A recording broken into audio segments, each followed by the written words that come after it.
Welcome to Burlap Teachers. Enjoy the video.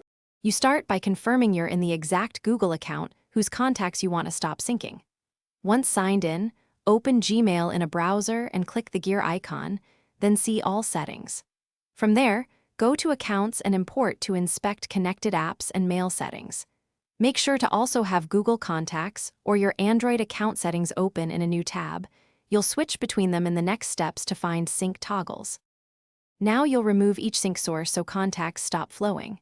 In Google Contacts settings, check linked accounts and turn off syncing or unlink import sources. On Android, go to Settings, Accounts, pick Google and toggle contacts off for that account. Wait for the sync to stop.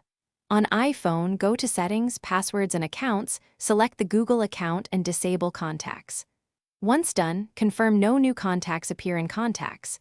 To finish, clear local cache or app data for contacts on mobile and refresh contacts. Google.com to ensure sync stopped. If old contacts remain, delete them manually from Google Contacts or use the Merge and Fix tool to tidy duplicates. Make sure third-party apps with contact permissions are revoked. If something still syncs unexpectedly, turn Contact Sync off, reboot your device. Then check again. That simple restart often forces the account settings to apply and resolves lingering sync issues. Thanks for watching. Consider subscribing if this video helped you.